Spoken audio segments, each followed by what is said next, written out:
استقامتکنندگان دهه روات جماعت دهاتی اماندره در یکی از اویله حقبردی فا پدر و مادر غم دیده و در فراق فرزند سوخته مدت 22 سال می شود که باز آمدن جگربندشان را انتظاری می کشند و پزمان دیدنش گشتند.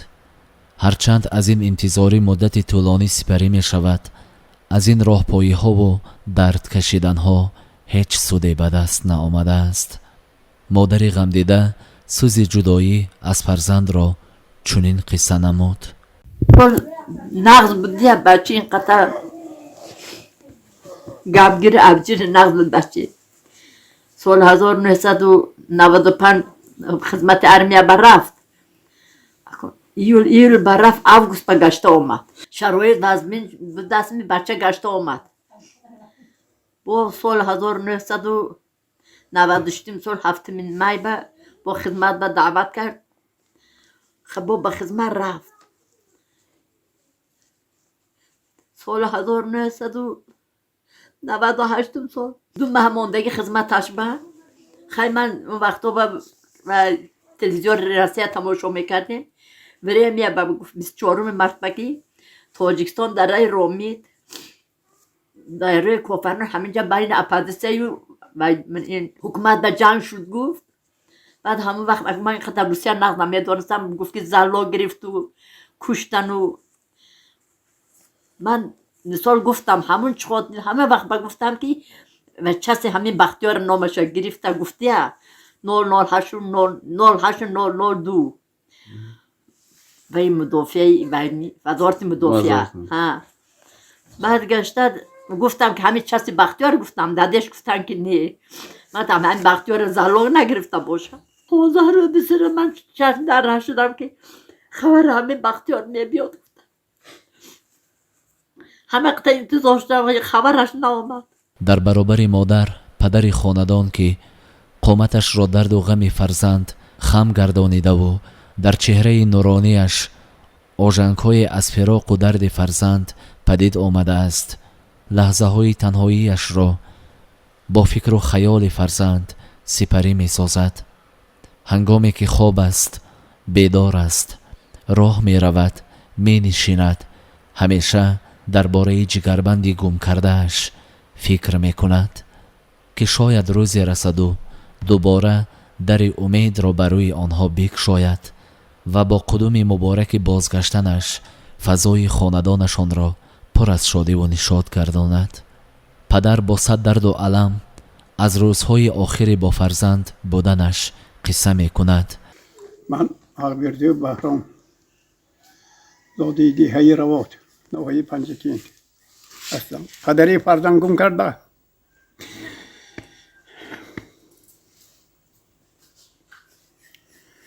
پدری 10 فرزند شدم. صد خبر شکر سال 1968 خانه دار شدم. من تا دم حاضره 52 سال 53 سال شد خانه داری من کمپرکتی. خیلی بچه سری کلانی من خدمت بپسندم رفت خدمت کرد آمد 2 سال خودی وای با سری خودی دیومم گرمانه به خدمت کرد آمد کلانی یکوتی به خدمت کرد دیومش گرمانه به خدمت کرد خودم مسکو به خدمت کردم دوری استرسال 60 من اینا هم خیلی بودن. من این فرزند سیمم رفت خدمت با 1-2 ماه خدمت کرد و 6 ماه استاد با دعوت کردن خودم برده دست خودم که سپردم که آدم نام که گریزگی نمیگیره و فرزند تاجیکستان هستی برای خلق وطن خدمت میکنی خدمت وطن حمایت کردن در کار گفته پرسوندم رفت 2 سال خدمت کرد دوام 2 سال با 3 بار جنگ شهروندی با در آمده برآمد. بعد از جنگ شهروندی برآمدن مبین اپوزیسیا که دولت سلطنتش با ماجرا شده شهری وحدت با بولا کردن طرفی بولوش با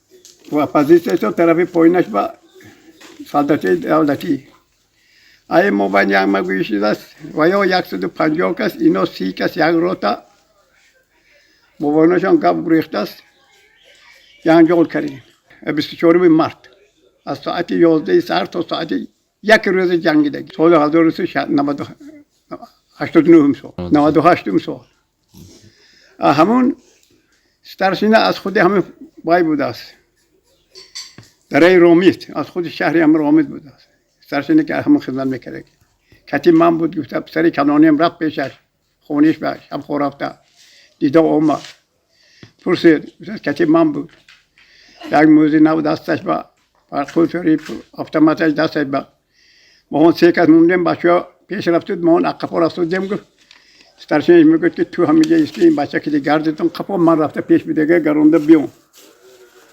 رفته گرونده گفته اومد که اینو اکوریجینی با موندین اینو خودشون دایرو با پرتوفته درای رومیز با درای قشلوق چقایسه گفته که جواب گویشی بعد از همون من دیگه ندیدم وای گویو رفت من بعد از 11 روز دولت مون اثر 11 کس 12 کس اثر گرفتگی دولت جدا کرد مون برو مدیم و یا بینام نشون همه 3 کس گم این 3 کس از کجا بودن؟ یکیش از شهر توزو یکیش دم طرف تریتوری دوشم دوتیش هم طرف قرغون تپه و یکی پنجه کس هم پسری مون 3 کس بوده بعد همین من کوف شدم اینجا بیان کمر روز کردم مون گم نزد بعد از 3 ماه با اشکار شد که مون رفتیم خبردار شده بعد فلان بود کذا بود کسی در کسی نگاه نمیکند پدر و مادر هرچند فرزندشان را در راه ساخت کنستیتوسیونی جمهوری تاجیکستان از دست دادند اما از آن افسوس نمیخورند که جگربندشان قربانی این ماجرا شد بلکه از آن افسوس میخورند که نه همه وقت آنها از جانب مقامات‌های دخلدار مورد غمخواری قرار میگیرند. رایون راه براش بیاش یگان کس هم عرض شکایت کردیم و یگان کس در مهون نگاه نکرد نه اومدم من دوام همین 24 سال بعد از حکومت یگان کس خبرگیری هم نآمد که تو چه حال داری در تلویزیون و رادیو هم میبینیم آدم دلام رشته کنده میشد از سوختن که ما هم فرزندم به دست خودم برده دادم قدرمون نیست که نگاه نمیکنم آره هم خیلی شدیم تو حال من دمی همین غربتی همین بچه بس سوخته پخته گشتگی شکر تنجی و آسودگی وطن و آبادی و پیشرفتش می نمایند اما غمگین نزانند که برای تسلای قلبشان کسی از احوال آنها پرسان نمی شود و با دردشان غم شریک نیست. پدر و مادر غم دیده انتظار معلومات دقیق هستند که حقیقت حال فرزندشان را برایشان برساند. آنها حالا نمی دانند که فرزندشان در حیات است و یا نه، که همین بیخبری و ناآگهی باز هم دردشان را 10 چند نموده است. از روی بعضی از شنیده هایشان بار فرزندشان تقریباً بعد از سال 2000 طریق رادیوی آزادی برآمد کرده است و خبر داده است که او در جمهوری اسلامی افغانستان قرار دارد و از آنجا برآمده نمیتواند. ولی این خبر تا کدام اندازه به حقیقت راست می آید خود آنها نیز دقیق معلومات ندارند.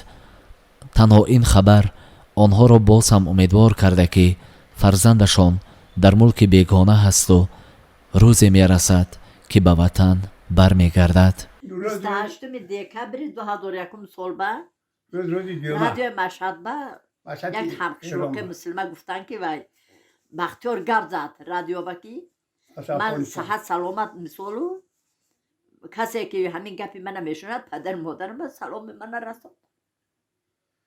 مهون 3 کس هستیم گفتگی مهون 3 کس مثال همینجا ندانم که کدام کسی که مهونم میشنود سلام به پدر سلام مادرم من به پدر مادرم رساند.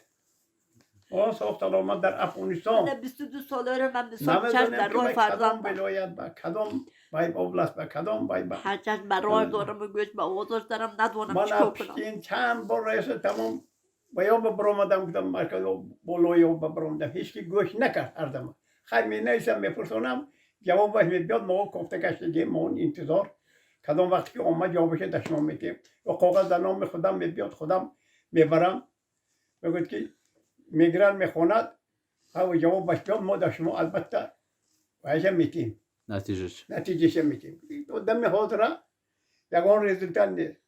ҳарчанд барои тасдиқи ин хабар ва ё радди он ба расонаҳои хабарии Русия ва Тоҷикистон низ муроҷиат намуданд, вале ҳеҷ посухи дақиқе нагирифтанд.